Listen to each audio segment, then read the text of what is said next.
ಅದೇ ಡುಂಗಿ ಆ ರಿಂಗು ಅದನ್ನ ಸೆಟ್ ಮಾಡ್ಬೇಕು ಅದಕ್ಕೆ.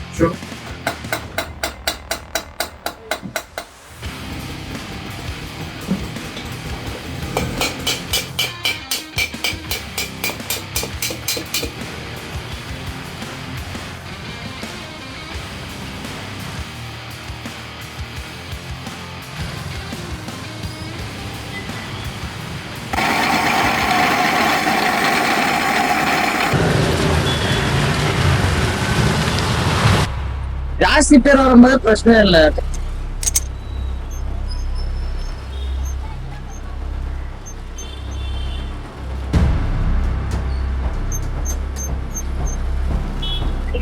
என்னதான் வாஷ் பண்ணிட்டு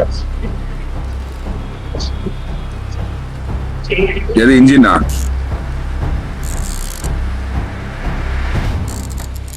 ஓட்டலாம் பாரு 2 செட்.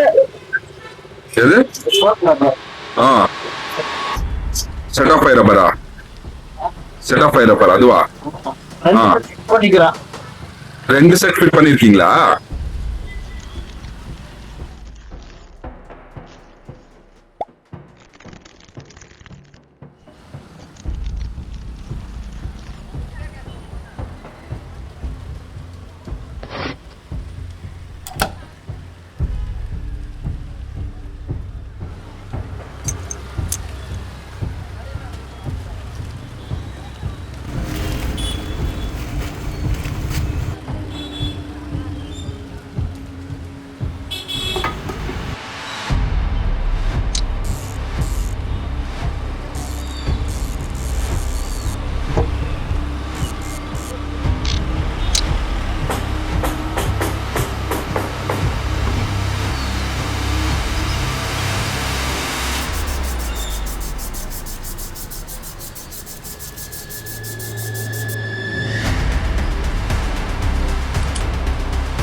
ವೆಹಿಕಲ್ ಬಂದು ಕಂಪ್ಲೀಟ್ ಹೈಡ್ರೋಫೋಬಿಕ್ ಆಗಿದೆ.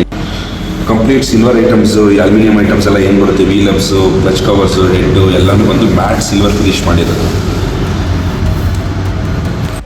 ಡೋರ್ ಬಂದು ಕಂಪ್ಲೀಟ್ ಸ್ಯಾಂಡ್ಲೆಸ್ ಮಾಡಿ ಅದ್ರ ಮೇಲೆ ಪ್ರೈಮರ್ ಮಾಡಿ ಅದ್ರ ಮೇಲೆ ಪೇಂಟ್ ಮಾಡಿರೋದು ಇದು. ಸೊ ಇದು ಸಸ್ಟೈನ್ಸ್ ಚೆನ್ನಾಗಿರುತ್ತೆ, ಮತ್ತು ನೋಡೋದಕ್ಕೂ ನೋಡಿ ಹೊಸ ಬೋರ್ ಇದ್ದಂಗೆ ಎಷ್ಟು ಚೆನ್ನಾಗಿದೆ ಫಿನಿಶಿಂಗ್. ಫಿಲ್ಟರ್ ಬಾಕ್ಸು ಮತ್ತು ಸ್ಮಾಲ್ ಶೀಲ್ಡು ಇದನ್ನೆಲ್ಲ ಬಂದು ಟೆಕ್ಸ್ಚರ್ ಪೇಂಟ್ ಮಾಡಿರೋದು. ಬ್ಯಾಕ್ ಮಡ್ಗಾಡಿಗೆ ಬಂದು ಬ್ರಷ್ ಲೈನಿಂಗ್ ಹಾಕಿರೋದು ಇದು, ಹ್ಯಾಂಡ್ ಬ್ರಷ್ ಲೈನು, ಬ್ಯಾಕ್ ಮಡ್ಗಾಡು ಮತ್ತು ಟೈಲ್ ಲ್ಯಾಂಪು. ಸ್ವಲ್ಪ ವಿಂಟೇಜ್ ಲುಕ್ ಇರಲಿ ಅಂತ ಹೇಳ್ಬಿಟ್ಟು ಇಂಡಿಕೇಟರ್ಸು ಸೊ ಈ ಥರ ಯೂಸ್ ಮಾಡಿದ್ದೀವಿ. ಅಂತ RX ಮತ್ತು ಬ್ಯಾಕ್ ಬ್ರೇಕ್ ಟೈಲ್ ಲೈಟ್ ಇದೆ. ಬ್ರೇಕ್ ಇದ್ದ ತಕ್ಷಣ ಕಂಪ್ಲೀಟಾಗಿ ಬ್ರೇಕ್ ಲೈಟ್ ಬರೋ ಥರ ಮಾಡ್ಕೊಂಡು, ಮತ್ತು ಈ ಗ್ರಿಪ್ಪರ್ಸ್ ಎಲ್ಲ ಬಲೂನ್ ಗ್ರಿಪ್ಪರ್ಸ್ ಇದು, ಸ್ವಲ್ಪ ವಿಂಟೇಜ್ ಲುಕ್ ಇರುತ್ತೆ. ಲೆಫ್ಟ್ ಆರ್ ರೈಟ್ ಅಂತ ಹೇಳ್ಬಿಟ್ಟು ಲೆಫ್ಟ್ ರೈಟ್ ಇಂಡಿಕೇಶನ್ಸ್ನ ಮೆನ್ಷನ್ ಮಾಡಿದ್ದೀವಿ. ಮತ್ತು ಇಲ್ಲಿ ನಾವು ಇಂಡಿಕೇಟರ್ ಹಾಕಿದಾಗ ಇಲ್ಲಿ ಲೈಟ್ ಬ್ಲಿಂಕ್ ಆಗೋ ಥರ ಮಾಡ್ಕೊಂಡಿದ್ದೀವಿ. ಇದು ಮೀಟ್ರ್ ಬಾಕ್ಸ್ ಥರ ಬರುತ್ತೆ. ಸೊ ರೈಟ್ ಹಾಕಿದ್ರೆ ರೈಟಲ್ಲಿ ಇದಾಗುತ್ತೆ, ಮತ್ತು